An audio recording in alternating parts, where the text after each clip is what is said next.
Hello and welcome to the brand new episode of Tales of the Trails. This show is brought to you by Khiladi.com and supported by Nepal Tourism Board.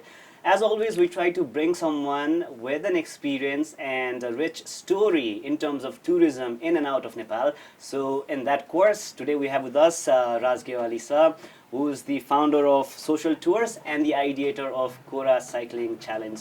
So first of all, welcome to the show. Thank you very much. How busy have you been in the recent weeks? It's absolutely crazy right now because this weekend is the Kora Challenge, and it's happening in over 20 locations in Nepal and across the world as well, in other countries as well. So yeah, it's quite busy.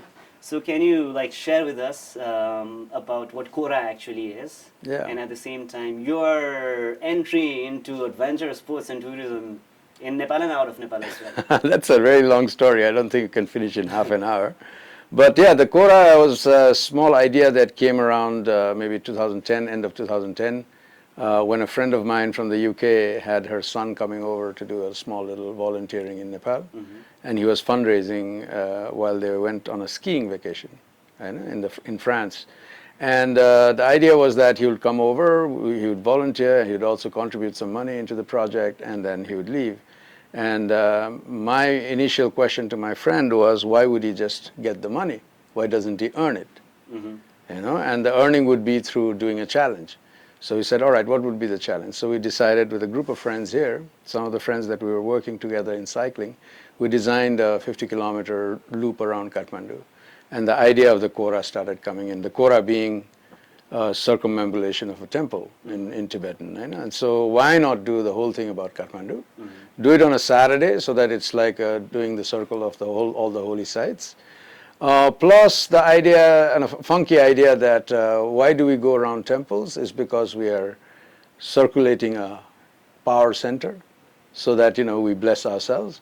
And the power center of Nepal is Kathmandu, so why don't we do it of Singadarbar? So with that sort of thought in mind, we designed this route in Kathmandu called the Kora, and 50 kilometers, and we just did it for this 16-year-old, and we got a Nepali also to join. So he said, okay, why not? Why only a foreigner? Let there be 2 people. And then we supported from the back with a few more riders, and then some riders from the British Gorkhas, they joined, so it was 35 people who started it in 2011, as a small idea. And of course, the rest of it is marketing, So I'm a marketeer, so I put stuff out online. So the next year when we did it, we had the backing of Save the Children. Suddenly we thought maybe we'll get 125 riders. There were 350 people who showed up.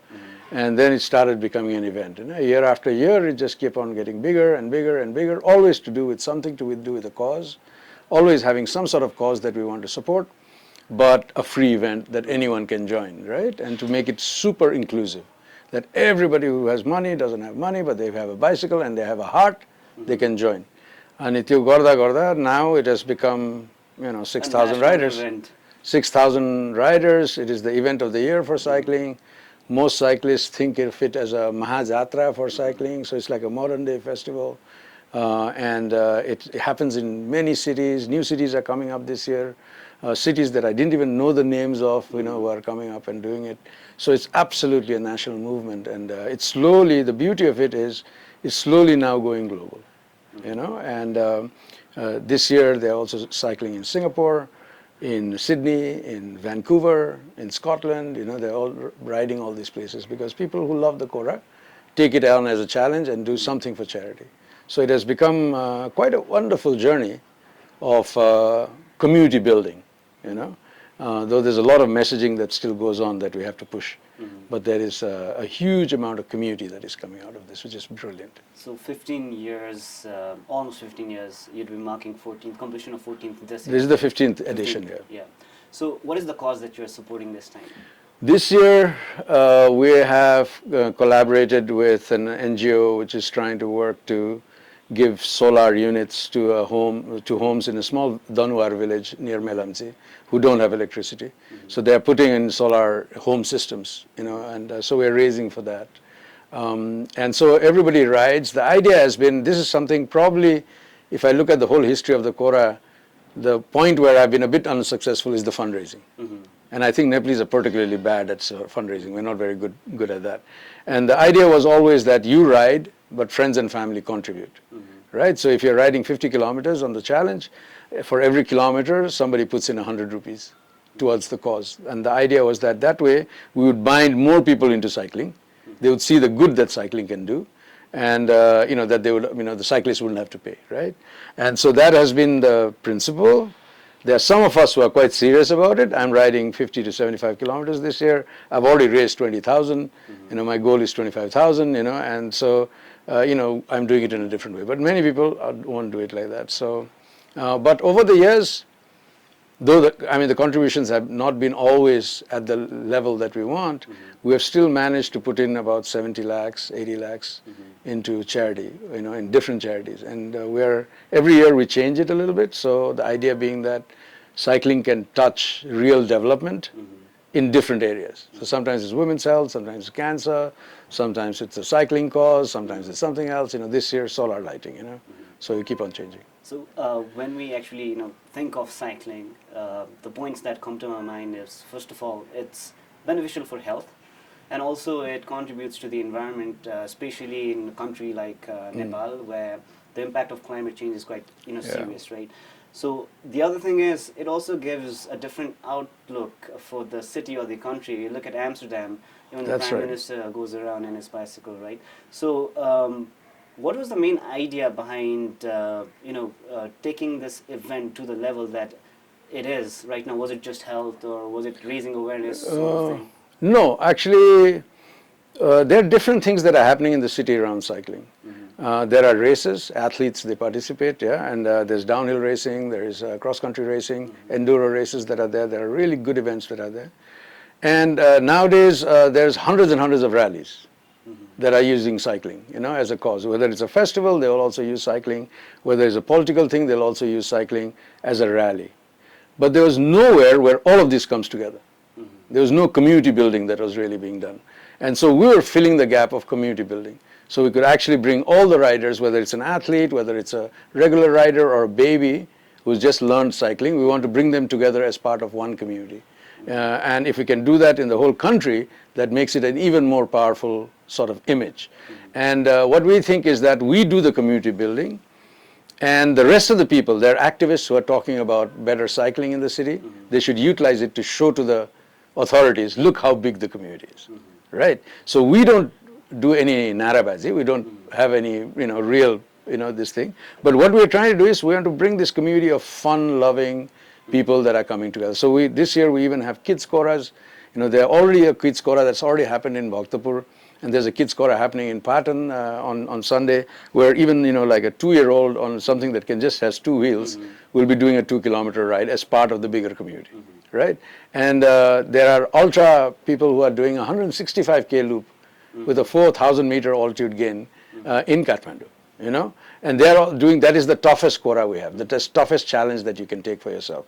So right now, just in Kathmandu Valley, forget the rest of the country, because if I calculate all the kilometers, it's a lot of kilometers. Just in Kathmandu Valley, there are 9 trails that we are talking about. There are 4 trails in Bhaktapur, plus the kids kora. We have another 4 trails here, and the kids kora, actually 10 trails that are running in Kathmandu.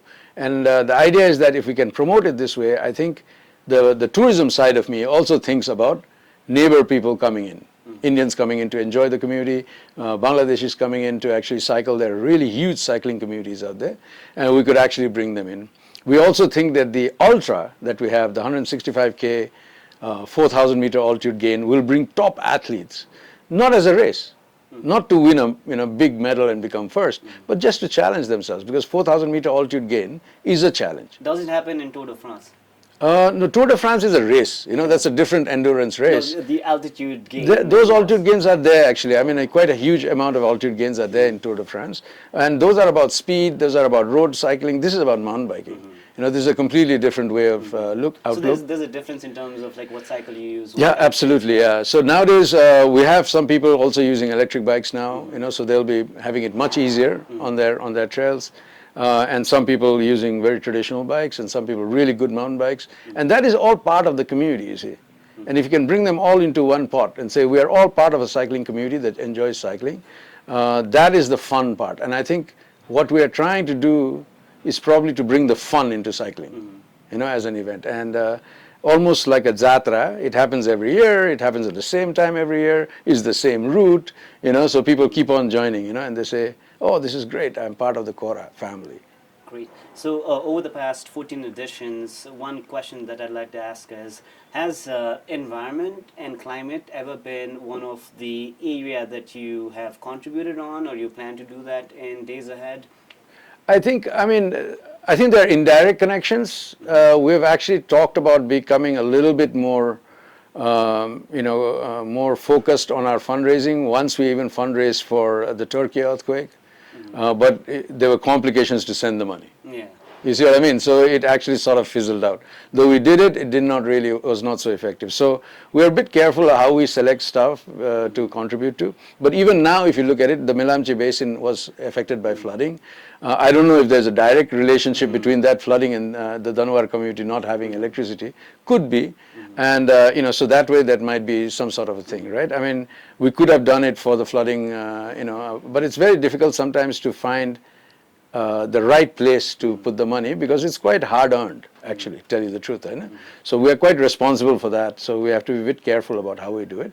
I don't think we have directly looked at climate change, apart from us being but cycling. The floods and the disasters, water-induced disasters, in one way or the other, are the consequences of climate change. That's so true, yeah. Contributing to making those societies or communities resilient, Yeah. and at the same time helping them combat or have some preventive measures for avoiding such mishaps in the future. Yeah. So in that way, it might actually be related to climate change as well. I mean, I think what we are doing as an action as cycling, and the visibility of cycling, the part that is very loud, corporate see it, communities see it. As we pass through Kirtipur, through Ichangu, the communities are seeing all the cyclists go by, and they also feel like being part of it, right? And I think we are contributing to potentially a solution towards that, right? So we're saying, here's some urban mobility issues that we are tackling, which can be actually positive. I think from that angle, it's a very positive direction, event. So we also actually have cycling lanes installed in some parts of the country, in some cities as well, but they've not been used in the way we would have wanted, or the planners would have wanted. So how do you see the planning and execution part of that? I think here, if I can relate that with the Kora, again, I think it is about, for example, we are asking Chiri Babu to come in, flag off. So when he flags off, he did that last year too, and when he flags it off, he starts seeing the volume of cyclists. And I think that is where the indirect benefits start coming in, right? So it sort of reaffirms to the authorities that, yes, this is an important topic. There is a number here that is quite huge. Yeah, and it's quite impactful. So why not provide something to them, right? I think that is probably the angle that we can touch. I think that is the way we are touching it. We have talked a lot many times with activists about whether we want to make it a cause, but we don't. Because if we start putting a cause, then there is division. Yeah, and when you have fun, there is no division. True. Right? And we want to build the fun part of it. The consequences would be the ripple effects of the fun part, because when people start enjoying it, they see all the benefits of it as well. There's a side cause that we're working on since the last few, maybe 3-4 years, which is to try and get more women into cycling. And the way we do it is we record all the registrations and we start counting how many women are there. Last year it was 34% in Kathmandu, but other cities was less. And once we start producing this data, then other cities also make an effort to bring more women riders, right? Because my goal would be that we'd have 50%, 50%. And that is the fair way to do it, right? That should be like that. And so we're hoping that we can start pushing in that direction. And so we do small trainings before, try to get more women riders. Kathmandu and Patan, Lalitpur are doing amazing work around women and cycling. So you've seen year-on-year growth rate of women Absolutely. participation. And that is so encouraging to see. And because cycling is freedom, cycling is adventure, cycling is, skill. Skills are always related with confidence, So I think all these things are coming together quite well. Yeah. How tough is it actually to do all of these different distances of, like you mentioned, the mega one with altitude gain? The mega one is quite tough. I would say the 50K, because that's the main festival that is happening in Kathmandu. I would say that it is a challenge. It has got 600-meter altitude gain. But because you're in a group, people finish it. And Because with they're in that- the whole environment, right? There are water stations, there's music playing, it's really that festive environment, and people surprise themselves by reaching back at Nagbal and saying, how did I finish it? I never thought I could. The 75K is where people graduate from the 50. They've done the 50K once and they say, no, I'm a better rider, I want to do the So 75K. is this a mandatory requirement to first complete the 50 to qualify? No, for not the really. You can decide to do where you want. I mean, this year, the 165, we've got a lot of riders who are attempting it. And the advantage is that because when you put it in a circuit and not a race, people are not pushing themselves too hard. And if they find it too tough, they just come back. And that's what we instruct people. We tell them, it is a tough one, but if you finish at 80 kilometers or so, if you have had enough, come back. It's okay. We'll still give you a medal. Yeah, and then it's totally okay. So you're challenging yourself just to the point until you challenge yourself, right? Not to the point of really Exhaustion, getting yourself injured. Yeah.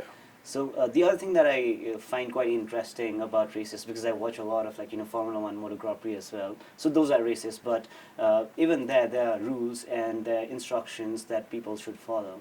And there are safety cars when the weather is bad or the road is in a poor condition or something like that. So how does a quota work? Do you have marshals like in other different guided tours of vehicles? So do you have instructions, maps? How does it entirely work? So we used to, when we started, we had marshals.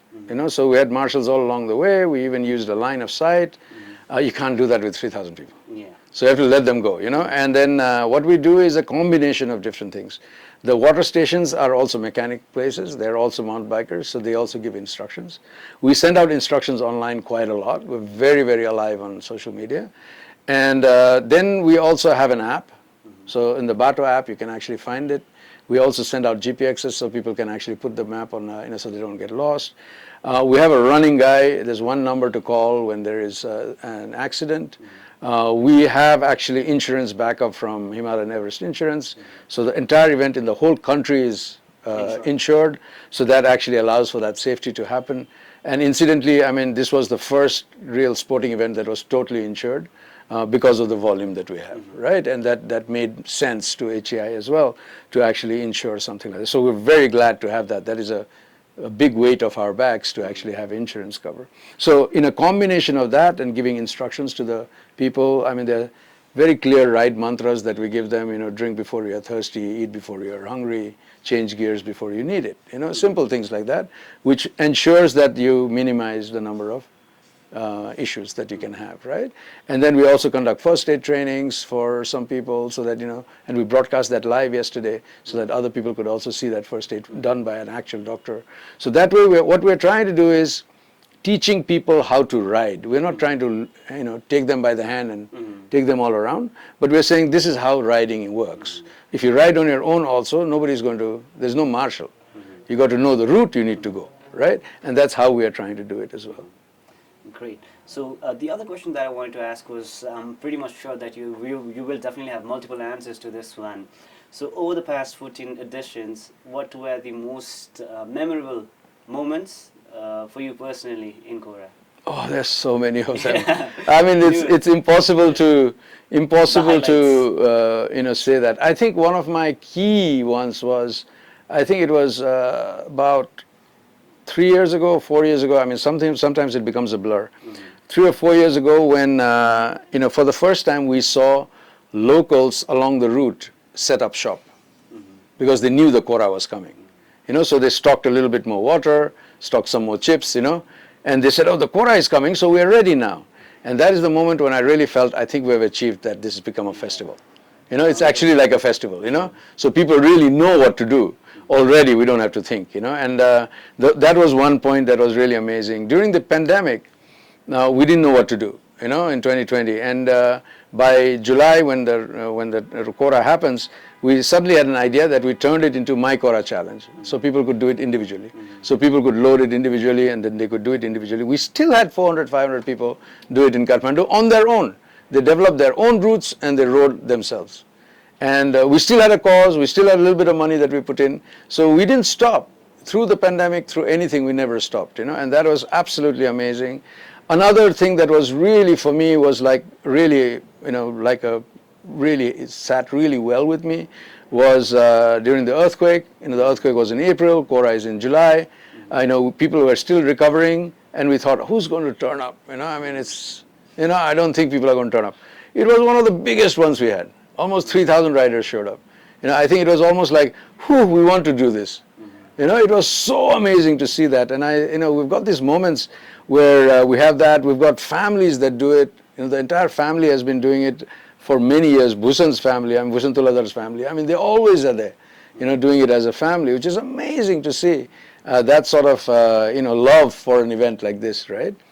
And sometimes we've had like, 7-year-olds completing a 50K. That's amazing. I mean, we had a case, I think a long time ago, this was 2014 or something like that, when the father took his 7-year-old or 9-year-old and he ran behind. And he finished the 50K running. Behind his son. And every time he had a trouble, he had to just push the bike up. I mean, that is the sense of community we really want. Those stories are so amazing to hear. And of course, the partners who come in, it's so amazing to see the partners come in with like little support here, there. It's not always money. Sometimes it's just little things that come in, and it's just like, wow. How has the involvement of, because you've spoken about partners, how has the involvement or the support extended by the private sector and the government been like? Tough one. That is a question that has a really tough case, right? Because an event like this at the national level for us, from here, if we do all the combining factors, basically it's the merch, the jerseys, the neckbands that we have, and medals. If we just combine the three, it comes to about 30 lakhs. And we never find the money for that. So, if I ever have been in a position where we had enough money to do the event, never. In the 14 years, in the 15 years, never. It's quite difficult to convince corporates to understand the size of the community, size of the event, mostly because we don't do banners. We don't want plastics, so we do one banner at the end, just one backdrop. And we do that is also your contribution to the environment and climate. For sure, yeah. And we do a lot of stuff that is to do with social media. And I think the concept that social media coverage, the reach of it is not understood by the private sector, is what I feel. That they don't understand the value of that in terms of long-term benefits, or even that visibility that they get. The Kora right now, in the next few days, will reach about 500,000 views online. And it is huge, right? I mean, the online reach is absolutely massive, but people don't see that as value. Or when we put a logo on a jersey, the riders are wearing it every day. Yeah, and that is brand value that lasts for years, which you cannot get if you just put a hoarding board, which gets wiped out, right? So there's a lot of events in Nepal where a lot of money is poured, but we find it difficult to find money for cycling, and that is a difficulty. It's a challenge. And the way we go around it is, even without money we do it, so it doesn't really mind. The cycling community is very easy to handle. When we don't have it, we say we don't have it, they say what to do, and then they still turn up and ride, and they have fun. So, but from the people that we get, it is so worthwhile what we're getting, right? We're getting top DJs who are coming and performing at the end in Nagbal. If we had to pay them, the value of that is massive. But they're coming because they're just like, what, it's a good cause, it's a really good fun community thing, it's very visible, we'd like to be part of, so people who understand it are really in there, and they really get it. I think the bigger corporates are having a little tough time to get this sort of thing figured out. I think there's also, being a private sector entrepreneur myself, not easy sometimes where to get the money from. If you get it from a marketing budget, it has got another sort of angle to it. If you get it from CSR, it's not exactly CSR, So I think they get a little confused as well, just to talk on their behalf, right? And I think we need to tackle that a little bit. From the government side, difficult again, because these are bigger budgets, and the Procurement Act is very confusing, as Nepal Tourism Board will tell you, over and over again, because it's so complicated. And so from the government side, we don't get much at all. We have some support, as in, sort of a token support, not financial, but token support from Lalitpur. This time we're not yet there. We might get it in the next couple of days. So we keep on tackling this a little bit.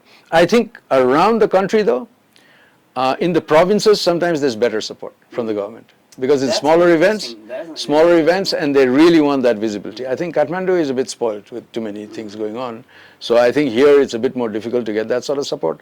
But I think in the local koras that are happening in Bhadrapur this year, or Dhangadi, or Birtamor, Dharan, Hetauda, they tend to get a little bit more support from community and from government. So you touched upon this while explaining this part quite brilliantly, that as well. So have the government and the private sector not entirely been able to understand the real return on investment value of Kora? That's what I feel. I think all we have not been able to explain it. To talk in their favor as well, right? Or maybe it's a bit too early in the times for us for what we are doing, right? We see this as an extremely positive brand. It is very future, forward, because we're talking about health, we're talking about environment, we're talking about community. You're also talking about tourism. We're also talking about tourism. So there's all these things that are combined here, and I think these are very positive brand images that you actually want to associate yourself with. But I'm also a marketer. I understand that. That's why we've developed it this way. But it's not always following everybody's agenda, unfortunately. So year on year, we suffer a little bit to try and get that message across, right? But having said that, the people who are coming in, we still appreciate a lot, so even if it's little, it's always a trickle, and then it actually adds up to the whole thing. This year we've got BOID behind us, doing the medals. For example, the medals also, we're very, very particular, so we used to actually give medals that are available in Thavatali. Yeah. We don't do that anymore, so we manufacture our own medals with Nepali artisans who do it in brass, and it's etched here and it's made here and done in a Nepali style.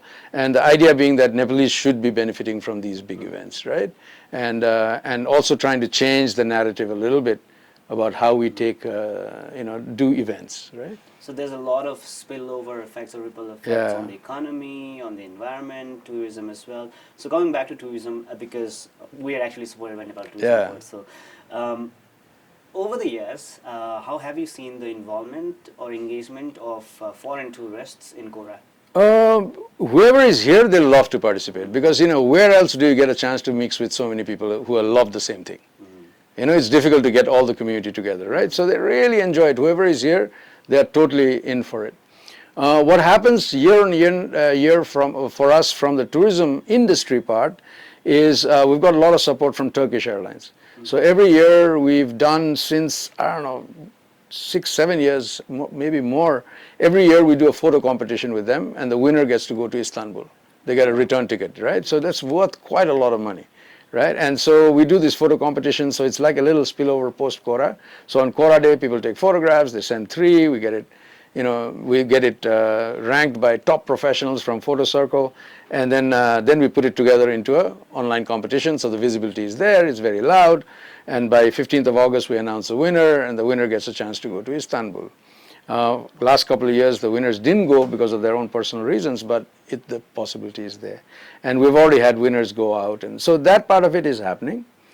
What we're trying to do from the tourism side is make the event so loud that people would want to come. And that will really help July, because July is not a tourism month. Yeah?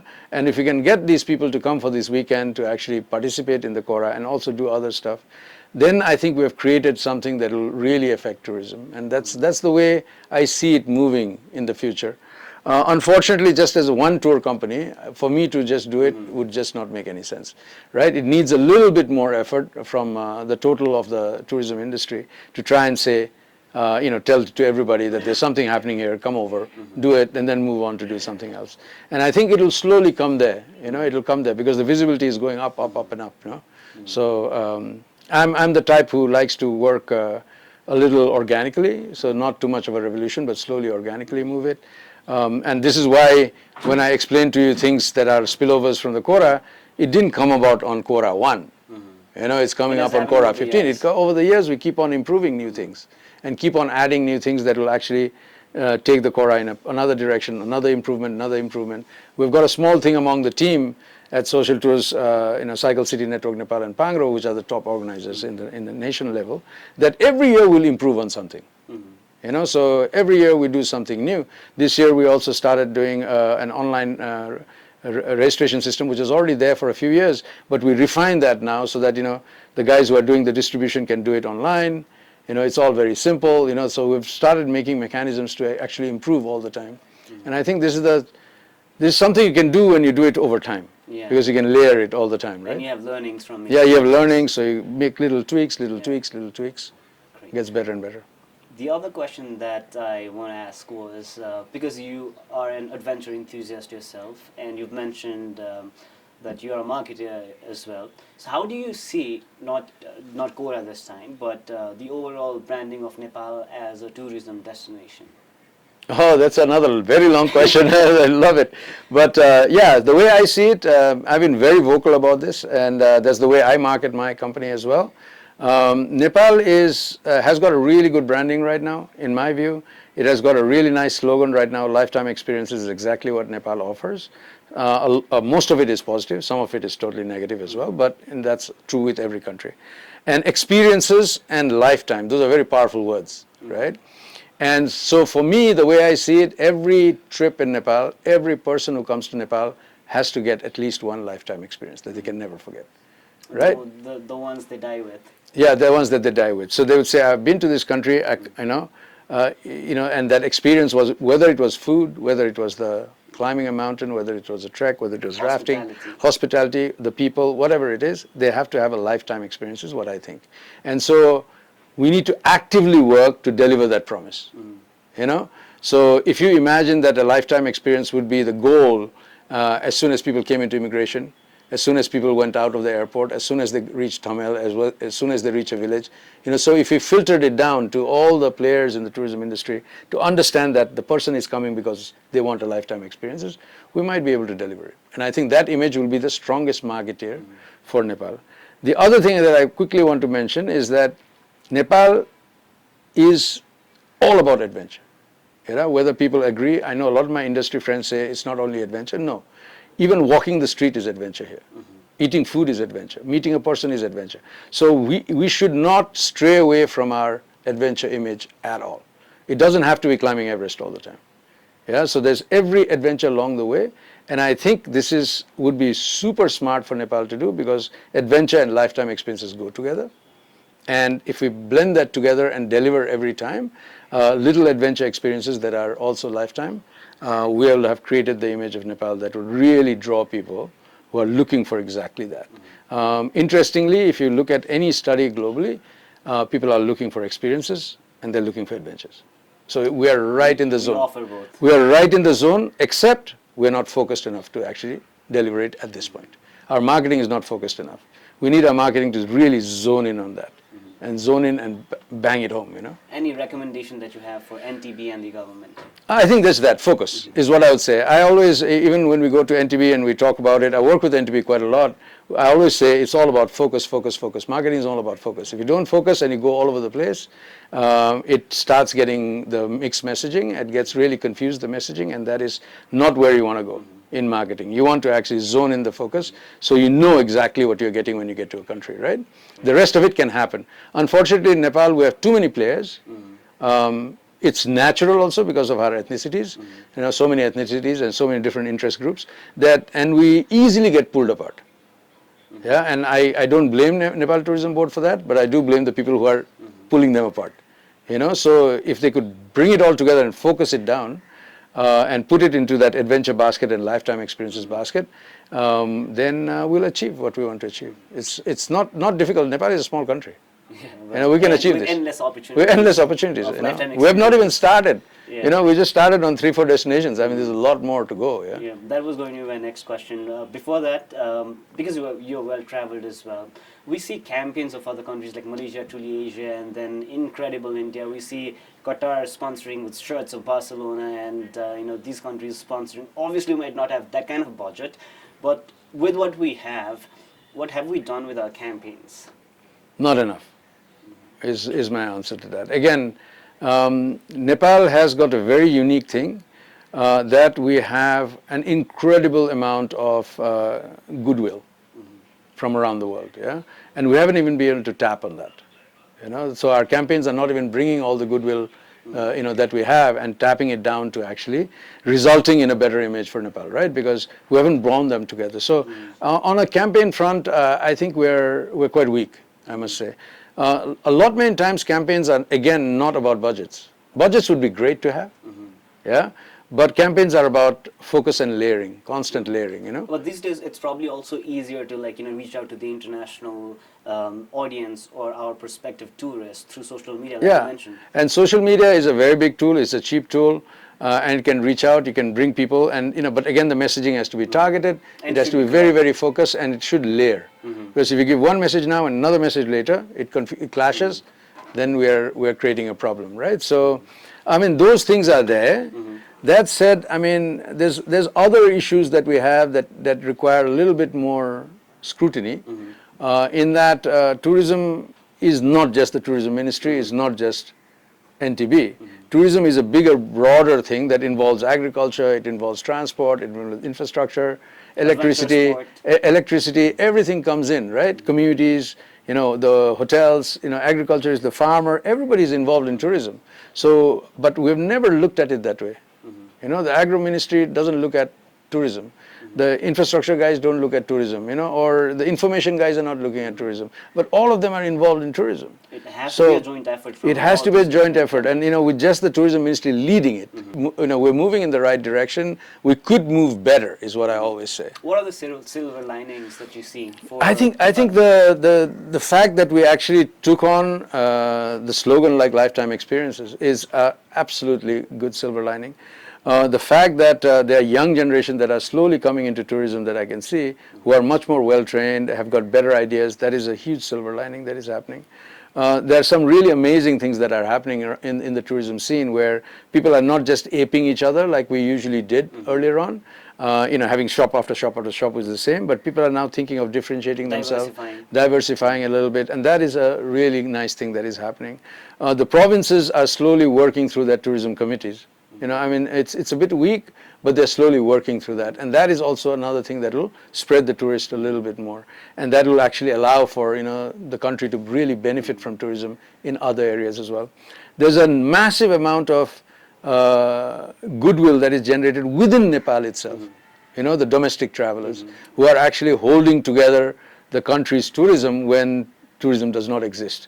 As can happen with the pandemic, what can happen with, you know, a war going on in the Gulf, it can happen with India-Pakistan conflict, you know, and but the Nepali tourists are holding it all together. So, I mean, all these are really, really positive things that are happening. It's just about how do you, you know, do the game-changing stuff from the top, you know, sit on a helicopter and move things around so that you're actually all focusing on the same thing that's coming out. Once you have the bird-eye view, then you exactly. can have a lot of different... And it's not difficult. It's a small country. We have a lot of population, but in terms of space, we're not very big. So it's manageable. And Nepalese are very easy to deal with, actually. You know, if you put them in the right direction, they keep on moving, you know, and this works really well. So, I mean, it's not all lost. There are problems, but there are also solutions. So, yeah, there would always be two sides to it. Absolutely. And you mentioned domestic tourists as well. And before we started recording, we were talking to you about my journey at Kaptat, right? So not many of my friends have been to Kaptat, and because it's like, you know, I've been to Switzerland, but I found Kaptat much better than Switzerland. Yeah. We do not have the infrastructures, but I think it's my personal belief, correct me if I'm wrong, some places probably do not need to be as commercialized as the others.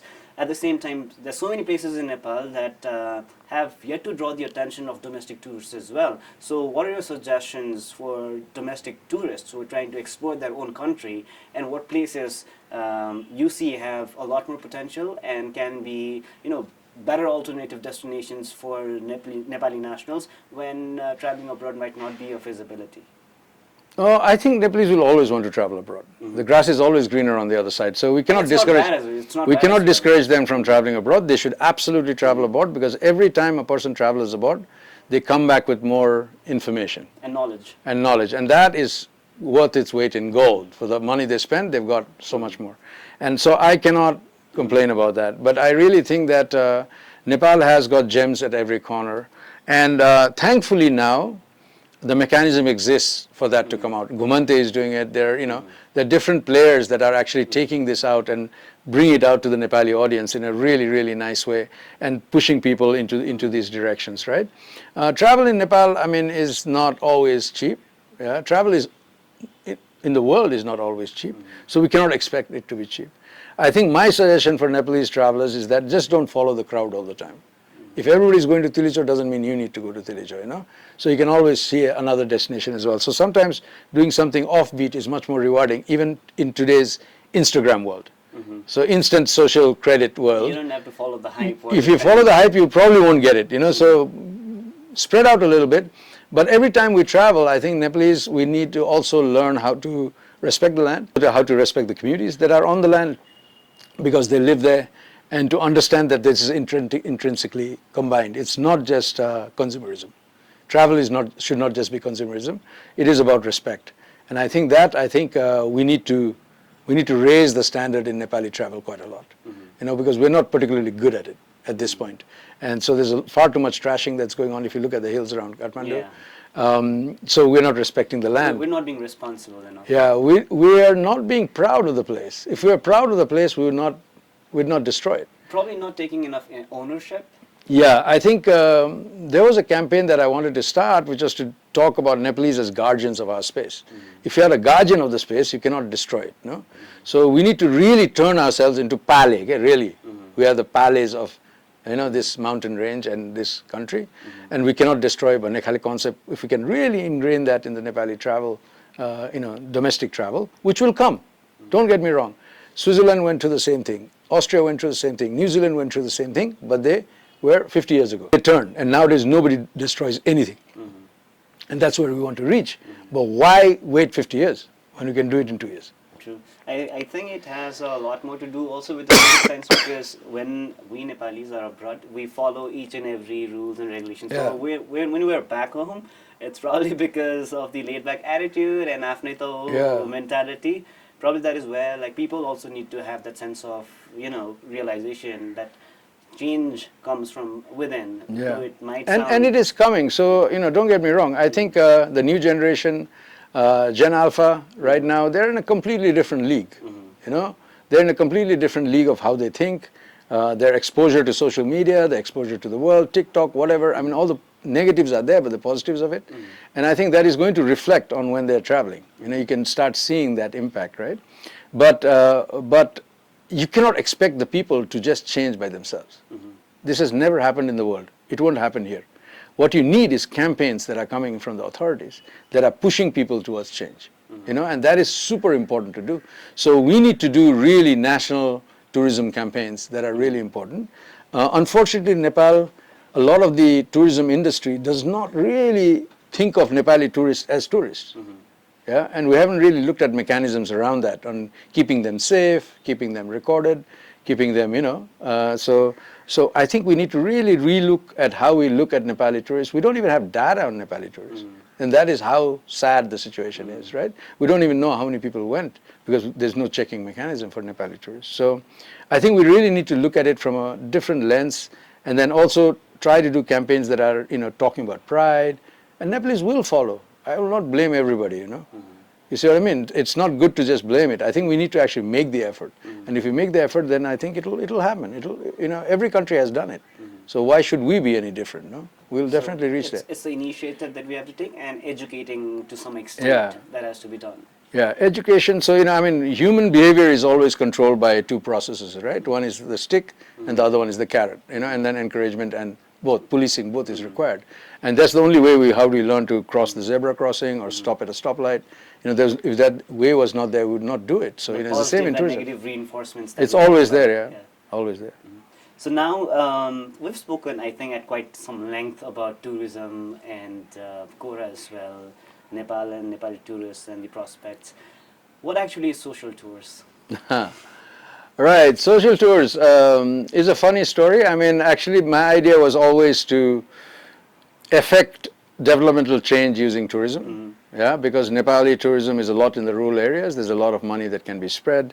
So I always like to call the business stuff that I do as an experiment. It's kind of an experiment to look at how best to do it in a country like Nepal.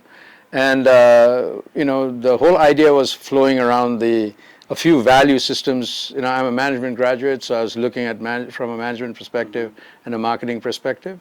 And I was looking at a system of value-based decision-making processes that are talking about respect, you know, they're talking about integrity, they're talking about, you know, CSR, they're talking about environment, they're talking about money is not the only goal. There's other things also in life, you know, that sort of stuff.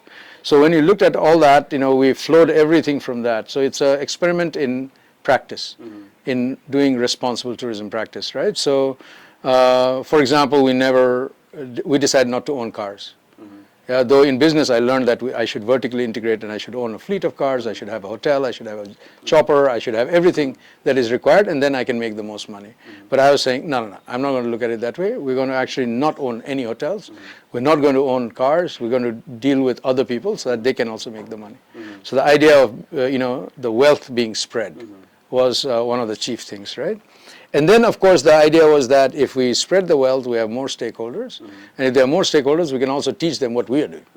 And that's what we try to do. So, you know, we become a good practitioner, tell them, and we create an image that this is how you need to do stuff. And I think that is where, again, the benefit of working 20 years. So you can keep on layering year after year after year after year, right? So we've already seen quite a lot of positive change that has come in some of our stakeholders, you know, who are working. You know, I mean, for example, the guy Raju, who actually provides the vehicles for us, you know, has moved a lot of his fleet into electrics now, you know, and that is really good for us. It's good for the country. It's good for him. So there's value addition at different. Yeah, and if we didn't do that, we'd have our own fleet of an old, maybe Land Cruiser, you know, that we're using, and we can't sell it off. We don't want to sell it off. We have to use it. We're not in that position. So it's actually quite an advantage to do it like that. So in a way, Social Tours does that on one side. And to the travelers, we deliver only custom design trips. So we don't do any mass tourism. There's no mass tourism that's happening. It's not about just getting the most number of people. It is about creating individual journeys for people.